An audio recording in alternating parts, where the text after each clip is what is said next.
Kita masuk dalam pembahasan kita yang ketiga, yaitu dari 5 dosa Saul yang menyedihkan hati Allah. Sekarang kita masuk yang ketiga, yaitu Saul tidak taat pada perintah Allah. Saya mengajak kita melihat secara konteks, dan saya hanya memilih beberapa bagian dari 1 Samuel 15 ayat 1 sampai 23, dan saya membaca yang saya pilih untuk kita minimal mendapatkan gambaran secara alur plot daripada cerita ini. Demikianlah firman Tuhan, saya bacakan. Beginilah firman Tuhan semesta alam. Aku akan membalas apa yang dilakukan orang Amalek kepada orang Israel. Karena orang Amalek menghalang-halangi mereka ketika orang Israel pergi dari Mesir. Jadi pergilah sekarang, kalahkanlah orang Amalek, tumpaslah segala yang ada padanya, dan janganlah ada belas kasihan kepadanya. Bunuhlah semuanya, laki-laki maupun perempuan, kanak-kanak maupun anak-anak yang menyusu, lembu maupun domba, unta maupun keledai.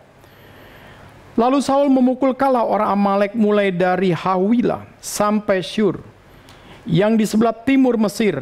Agag raja orang Amalek ditangkapnya hidup-hidup, tetapi segenap rakyatnya ditumpasnya dengan mata pedang. Tetapi Saul dan rakyat itu menyelamatkan Agag dan kambing domba dan lembu-lembu yang terbaik dan tambun, pula anak domba dan segala yang berharga. Tidak mau mereka menumpas semuanya itu. Tetapi segala hewan yang tidak berharga dan yang buruk, itulah yang ditumpas mereka. Ketika Samuel sampai kepada Saul, berkatalah Saul kepadanya, "Diberkatilah kiranya engkau oleh Tuhan, aku telah melaksanakan firman Tuhan." Tetapi kata Samuel, "Kalau begitu, apakah bunyi kambing domba yang sampai di telingaku dan bunyi lembu-lembu yang ku dengar itu?" Jawab Saul, "Semua itu dibawa daripada orang Amalek, sebab rakyat menyelamatkan kambing domba dan lembu-lembu yang terbaik dengan maksud untuk mempersembahkan korban kepada Tuhan Allahmu, tetapi selebihnya telah kami tumpas.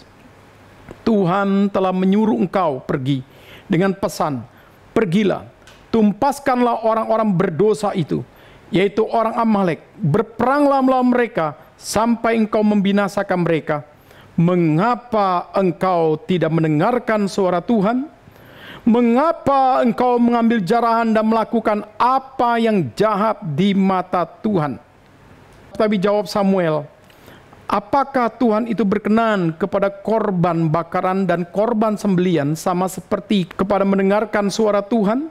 Sesungguhnya mendengarkan lebih baik daripada korban sembelian, memperhatikan lebih baik daripada lemak-lemak domba jantan. Sebab pendurhakaan adalah sama seperti dosa bertenung, dan kedegilan adalah sama seperti menyembah berhala dan terafim. Karena engkau telah menolak firman Tuhan, maka ia telah menolak engkau sebagai raja."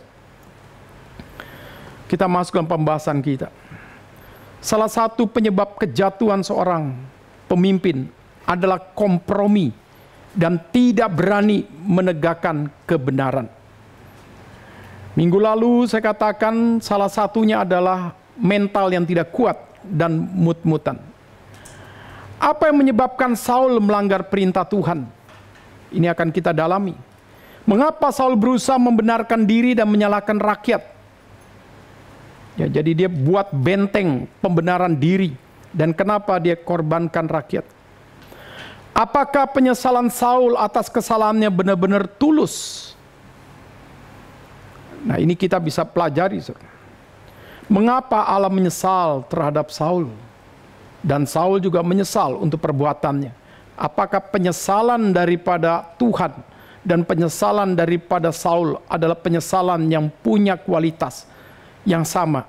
Atau kita bisa lihat memiliki satu perbedaan. Nah, minggu pertama kita sudah membahas bagaimana dosa Saul yang pertama itu mempersembahkan korban tanpa menunggu daripada Samuel sebagai imam. Ya, ini sudah kita bahas. Ya. Kedua, kita sudah membahas juga dalam keadaan terdesak dia memerintahkan prajuritnya untuk bersumpah dan berpuasa tanpa minta pimpinan Tuhan.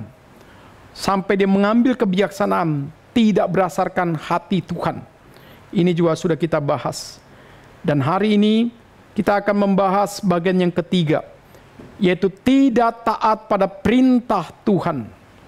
Di mana Tuhan sudah katakan, bunuhlah bangsa Amalek dengan segala yang ada, manusia dengan setiap binatang. Karena mereka sudah menghalangi daripada umatku pada waktu keluar daripada tanah Mesir menuju daripada tanah perjanjian. Nah, di dalam bagian ini kita lihat, Saul tidak mentaati itu. Maka pertanyaan kita, mengapa Saul tidak taat pada perintah Tuhan? Kenapa dia lebih taat kepada keinginan hati rakyat? Nah, di sini kita melihat bagian yang pertama. Saul salah karena tidak mengerti konsep keadilan Allah. Dalam ayat yang ketiga, Tuhan sudah kasih perintah untuk bagaimana melenyapkan bangsa Amalek. Di dalam bagian ini mungkin setiap kita berpandangan, ini wajar untuk ditolak misalnya oleh Saul. Minimal satu rajanya dipelihara, dan binatang yang terbaik sebagai ciptaan Tuhan juga boleh diselamatkan. Tapi kita harus mengerti, keadilan Allah selalu suci dalam keputusannya.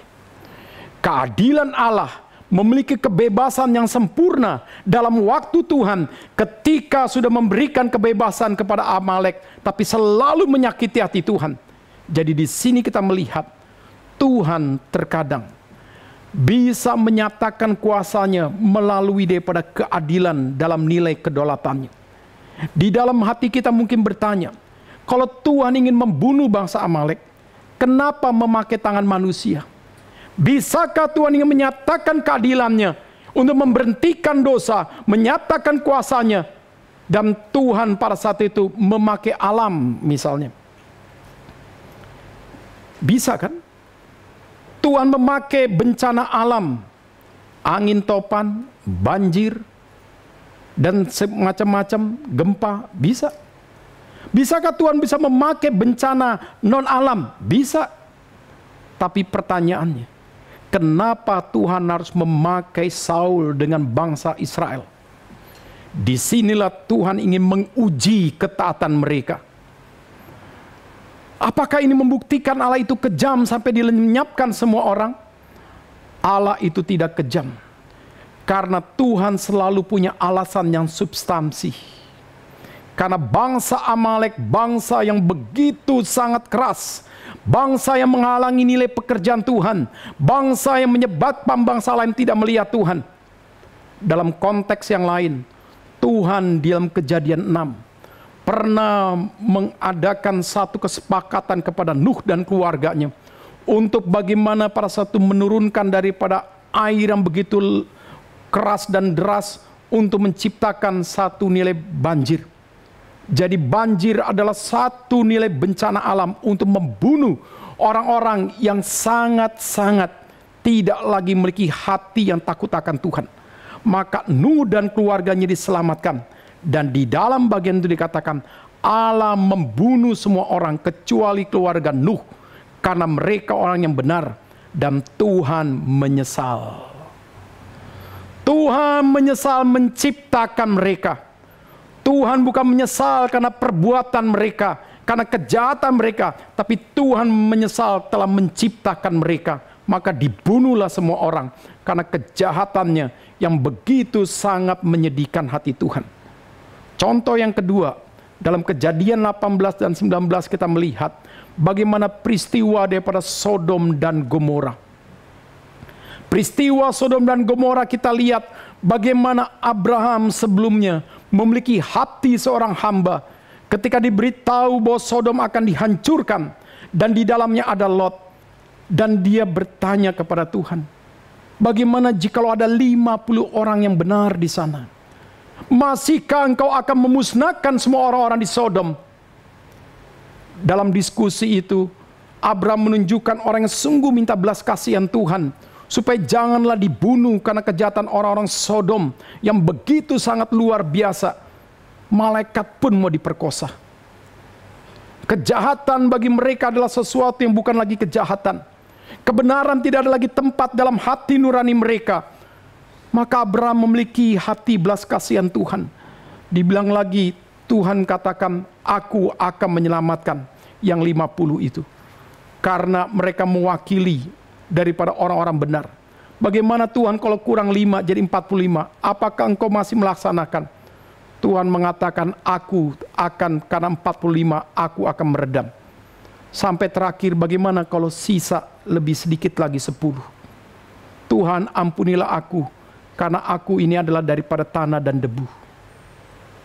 Di dalam bagian itu, Tuhan pun berkata, jikalau ada 10, aku tidak akan musnahkan Sodom. Ternyata saudara, yang dilihat benar hanya Lot dan keluarganya. Di sini saudara kita melihat Tuhan tidak segan-segan dalam keadilannya membunuh manusia, tetapi pembunuhan ini bukan menyatakan keberdosaan Tuhan. Tuhan selalu punya reason, Tuhan selalu punya alasan. Dan dia pencipta manusia, dia mengatur alam semesta, dia punya kedaulatan menyatakan bagian ini. Maka ketika Tuhan memerintahkan Saul, bunuh seluruh orang Amalek dengan setiap apa yang mereka miliki. Ini adalah perintah yang tidak boleh dikompromikan. Jadi dalam bagian itulah kita melihat, Saul tidak melaksanakan tugasnya karena tidak mengerti konsep keadilan Tuhan. Konsep kedaulatan Tuhan dalam mengatur setiap nilai pimpinan Tuhan untuk bangsa negara ini sesuai dengan tujuannya. Kedua, kenapa Saul akhirnya tidak taat akan perintah Tuhan? Saul mengambil binatang mengatasnamakan Tuhan. Dalam bagian ini menunjukkan kepada kita Saul tidak mengerti konsep kekudusan dalam ibadah. Dia pikir kambing lembu yang terbaik. Semua itu untuk Tuhan. Dan masyarakat ambil juga seolah-olah untuk sebagai korban bakaran untuk Tuhan. Di dalam bagian itu tadi kita baca, Tuhan mengatakan, bukankah jauh lebih baik untuk mendengar, untuk mengerti? Mendengar untuk mengerti perintah Tuhan. Mendengar, mengerti, dan menjalankan firman Tuhan. Itu jauh lebih baik. Jadi dalam bagian ini Saul tidak mengerti bahwa apapun totalitas pada waktu kita beribadah, sebelum, saat, dan setelah, itu adalah satu paket yang disebut ibadah yang hidup dalam kehidupan kita. Jadi sebelum, saat, dan setelah, itu adalah ibadah yang hidup dalam kehidupan kita. Jadi dalam bagian inilah kita mengerti kenapa Paulus mengatakan itu dalam Roma 12 ayat 1. Bahwa ibadah yang hidup pada waktu kita mempersembahkan diri kita. Jadi kita bukan berpikir apa yang di luar yang kita persembahkan, yang seolah-olah menurut kita itu baik dalam aspek lahiriah. Tapi Tuhan melihat satu persembahan yang lebih baik daripada ini, hati seseorang yang terdalam. Jadi dalam bagian inilah kita tahu Saul bukan dipilih karena dasarnya imannya kuat, karena dia memiliki pengertian yang komprehensif tentang Tuhan. Tidak. Tapi karena dia punya perawakan orang yang tinggi besar. Orang yang kelihatan secara lahiriah adalah orang yang melebihi gantengnya daripada setiap laki-laki yang di Israel pada saat itu. Dan yang kedua, Saul salah karena meletakkan rasa takutnya pada rakyat. Ayat 24 dia tulis ayat itu, saudara. Kenapa dia akhirnya mengambil jaran yang terbaik? Dia katakan ini karena rakyat menginginkannya. Di dalam bagian ini saudara kita mengerti, Saul harusnya dia lebih taat akan perintah Tuhan, bukan taat kepada keinginan rakyat. Ini menunjukkan kepada kita, Saul tidak mengerti konsep teologi yang benar tentang Tuhan. Jadi di sini kita belajar, teologi akan mempengaruhi keputusan dan sikap kita. Seolah-olah dengan diambilnya daripada kambing lembu itu untuk dipersembahkan bagi Tuhan, itu menyenangkan rakyat plus menyenangkan Tuhan. Menyenangkan rakyat iya, menyenangkan Tuhan tidak. Di dalam Yohanes 14 ayat 15 Tuhan Yesus sudah katakan, Siapa yang mengasihi Tuhan, dia akan mengasihi perintahku. Terjemahan yang lain, siapa yang mengasihi Tuhan, dia akan taat kepada perintahku. Berarti dalam bagian ini, Saul lebih mengasihi daripada rakyat. Tidak mengasihi Tuhan, melebihi dia mengasihi rakyat. Ini tidak boleh dibalik, Sur. Kalau kita mengasihi anak lebih besar, mengasihi Tuhan lebih sedikit. Kita lebih mengasihi pekerjaan kita lebih besar, mengasihi daripada pekerjaan Tuhan lebih sedikit. Ini tidak benar. Mengasihi daripada pendapatan kita, uang kita lebih daripada kita mengasihi kerajaan Allah. Ini tidak benar. Harusnya kita mengasihi Tuhan terlebih dahulu, baru kita mengasihi sesama manusia. Mengasihi Tuhan lebih dahulu lebih besar, baru mengasihi keluarga. Mengasihi Tuhan dengan segala perintahnya, baru kita mengasihi akan setiap rutinitas kita. Nggak boleh dibalik. Jadi dalam bagian inilah Saul membalik silogismenya. Seolah-olah dia ingin menyenangkan rakyat. Pada saat itulah dia sedang mengorbankan hati Tuhan. Seolah-olah dia kompromi dengan rakyat. Saat itulah dia kompromi dengan dosa. Jadi apa yang dikatakan Yohanes 14 ayat 15, inilah satu perintah. Jikalau kita mengasihi Tuhan, kita pasti mentaati perintah Tuhan. Jadi teologi akan membangun kasih kita kepada Tuhan, jikalau teologi itu kita mengerti. Tapi jikalau teologi itu berhenti di otak kita, dan akhirnya kita tidak mengasihi Tuhan, berarti kita tidak pernah peduli akan perintah Tuhan. Kita mengasihi Tuhan, kita mengasihi orang tua kita. Apa buktinya kita kurang kasih itu? Kita tidak peduli dengan orang tua kita.